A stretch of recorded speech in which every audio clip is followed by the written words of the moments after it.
தமிழ்நாடு 11.19% பொருளாதார வளர்ச்சி அடைஞ்சிருக்கிறதா திமுக பொய் தோரணம் கட்டி வர நிலையில அதை கண்டிச்சு அதிமுக பொதுச் செயலாளரும் சட்டமன்ற எதிர்க்கட்சி தலைவருமான முன்னாள் முதலமைச்சர் எடப்பாடி கே பழனிசாமி அவர்கள் அறிக்கை ஒன்றை வெளியிட்டிருக்கிறாரு. அந்த அறிக்கையில அவரு நிர்வாக திறனற்ற விடியா திமுக ஆட்சியில உண்மையிலேயே தமிழகம் பொருளாதார வளர்ச்சி அடைஞ்சிருக்கா, உண்மையிலேயே தமிழக மக்களோட வாழ்க்கை தரம் உயர்ந்திருக்கா அப்படின்னு கேள்வி எழுப்பியிருக்காரு. ஸ்டாலினோட விளம்பர ஆட்சியில 1 டிரில்லியன் பொய்களை ஸ்டாலின் உதிர்ப்பதா எடப்பாடியார் அவர்கள் கண்டிச்சிருக்கிறாரு. அந்த அறிக்கையில எடப்பாடியார் என்ன சொல்லியிருக்காருன்னா, போட்டோஷூட் நடத்தி பெயர் வைக்கிறதுல சாதனை புரிஞ்சுக்கிட்டு வர திமுக அரசு இந்தியாவிலேயே அதிக வளர்ச்சி பெற்ற மாநிலம் தமிழ்நாடு தான் அப்படின்னு ஒரு புதிய புரளிய கிளப்பி விளம்பரம் தேடுது. இந்தியாவிலேயே அதிக வளர்ச்சி பெற்ற மாநிலம் தமிழ்நாடு தான் அப்படின்னும், இந்திய மாநிலங்கள்ல இரட்டை இலக்க வளர்ச்சியை பெற்றிருக்கும் ஒரே மாநிலம் தமிழகம் மட்டும்தான் அப்படின்னும் ஒரு மாய விளம்பரம்.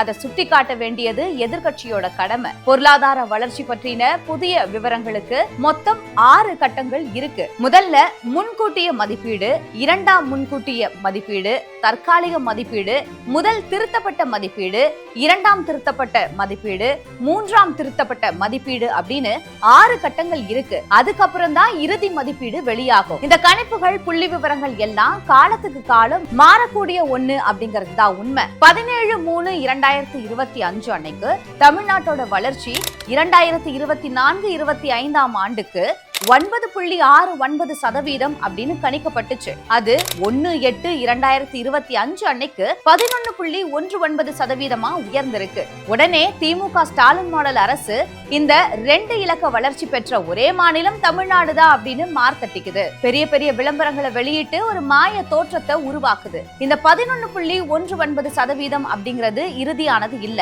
அடுத்தடுத்த கணிப்புகள்ல மாறக்கூடிய ஒண்ணு. ஆனா இந்த 11.19% தூக்கி தோல்ல வச்சுக்கிட்டு திமுக ஆனந்த கூத்தாடுது. தமிழ்நாட்டோட வளர்ச்சி 2022-23 ஆண்டு 8.13% இருந்துச்சு. 1/8/2025 அன்னைக்கு அது 6.17% குறைஞ்சிடுச்சு. இதுதான் 2022-23 ஆண்டுக்கான இறுதி மதிப்பீடு. இத பத்தி திமுக ஏதாவது பேசுச்சா? அது பேசாது. இவங்களுக்கு சாதகமா இந்த புள்ளி விவரம் வந்ததும் 2030ல தமிழ்நாட்டோட பொருளாதாரம் 1 டிரில்லியன் அமெரிக்க டாலர் பொருளாதாரமா வளரப்போகுது அப்படின்னு இவங்க இலக்கு வேற நிர்ணயிச்சிருக்காங்க. 1 டிரில்லியன் டாலர் பொருளாதாரம் அப்படின்னு போலியா இவங்க பெருமைப்படுறாங்க.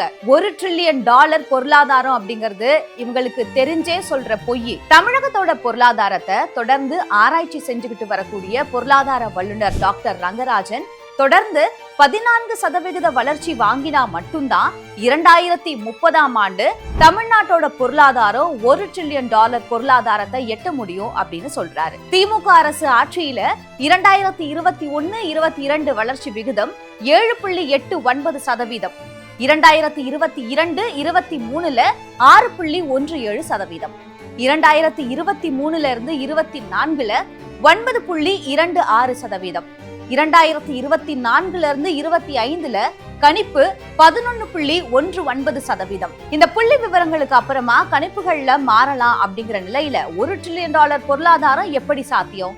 அதை எப்படி எட்ட முடியும்? ஆனா திமுக துணிஞ்சு பொய் சொல்லிட்டு வருது. பொய் சொல்லி மக்களை ஏமாத்துறது தானே இவங்களோட வாடிக்கை. ஏற்கனவே நீட் தேர்வை ஒழிக்கும் ரகசியம் தெரியும் அப்படின்னு சொன்னவங்க தானே இவங்க.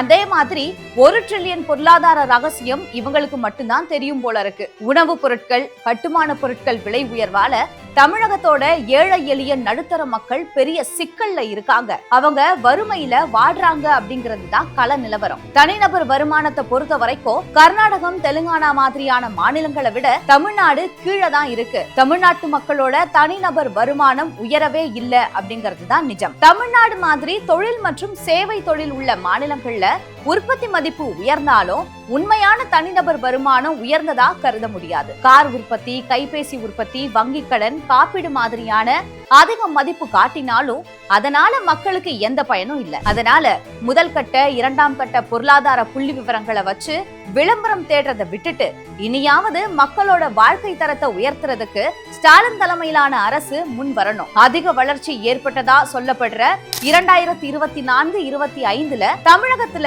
விவசாய உற்பத்தி வீழ்ச்சி அடைஞ்சிடுது வந்துடுச்சு. ஹோட்டல், உணவகம், கட்டுமானம், விற்பனை மற்றும் பழுதுபார்ப்பு சேவை, போக்குவரத்து, தொலைத்தொடர்பு சேவை, ரியல் எஸ்டேட் மாதிரியான வளர்ச்சி அடைஞ்சிருந்தாலும் இந்த துறைகளோட வளர்ச்சிக்கு திமுக அரசு எதுவும் செய்யல அப்படிங்கிறது தான் நிஜம். கட்டுமானத்துறை வளர்ச்சிக்கு அதிமுக ஆட்சியில கொண்டு வரப்பட்ட மெட்ரோ ரயில், சாலைகள், நீர்ப்பாசன திட்டங்கள் போன்றவைதான் காரணம். இதுல திமுக பெருமை பீற்றிக் கொள்ள எதுவும் இல்ல. இந்திய அளவுல தமிழ்நாடு எப்பவுமே சராசரியை விட அதிக வளர்ச்சி பெறும் மாநிலம் தான். குறுகிய காலத்துல இந்த வளர்ச்சியை பெற முடியாது. தமிழகத்தோட அந்த வளர்ச்சிக்கு அடித்தளம் போட்ட கட்சி அதிமுக தான். அதனால தமிழ்நாடு சரிவில்லாம வளர்ச்சி அடையுது. ஆக ஊராம் பிள்ளை ஓஹோவென வளர்ந்து நிற்க அதை தன் பிள்ளை என்று சொல்லி தம்பட்டம் அடிச்சு கொள்ற திமுகவுக்கு எந்த தார்மீக உரிமையும் இல்ல. ஸ்டாலின் அரசு இந்த உண்மையை உணர்ந்து வெற்று விளம்பரங்கள்ல கவனம் செலுத்துறதை தவிர்த்துட்டு மக்கள் நலன்ல கவனம் செலுத்தணும். இங்க நீர் ஆதாரம் பராமரிக்கப்படல. விவசாயிகள் கண்ணீர் சிந்திட்டு வராங்க. விவசாய விளை பொருட்களுக்கு உரிய விலை இல்ல. கிராமங்கள்ல ஆயிரம் இளைஞர்கள் வேலை இல்லாம வேதனையில தவிக்கிறாங்க. நெசவாளர்கள், மீனவர்கள் யாரும் நிம்மதியா இல்ல. லஞ்ச லாவண்யம் அப்படிங்கிற புறையோடி போயிருக்கு. விலைவாசி உயர்வு அதிகரிச்சிருக்கு. சாலை வசதி, குடிநீர் வசதி, மின்சாரம் மாதிரியான அடிப்படை வசதிகள் கூட இல்லாம மக்கள் அவதிப்படுறாங்க. அரசு ஊழியர்கள் வெறுப்போட விளிம்புல இருக்காங்க. தமிழகம் முழுக்க திமுக அரசு மேல ஒரு வெறுப்பு அலை வீசுறத சுற்றுப்பயணத்துல என்னால பார்க்க முடியுது. சட்டம் ஒழுங்கு சீர்குலைஞ்சு திமுகவோட ரவுடி ராஜ்யம் நடந்துட்டு வருது. அதை பார்த்து மக்கள் அச்சத்துல இருக்காங்க. பொய் சொல்லி போலி விளம்பர ஷூட்டிங் நடத்தும் திமுக ஆட்சிக்கு விடை கொடுக்க மக்கள் தயாராகிட்டாங்க. பாய் பாய் ஸ்டாலின், இப்படி எடப்பாடியார் அவரோட அறிக்கையில தெரிவிச்சிருக்காரு.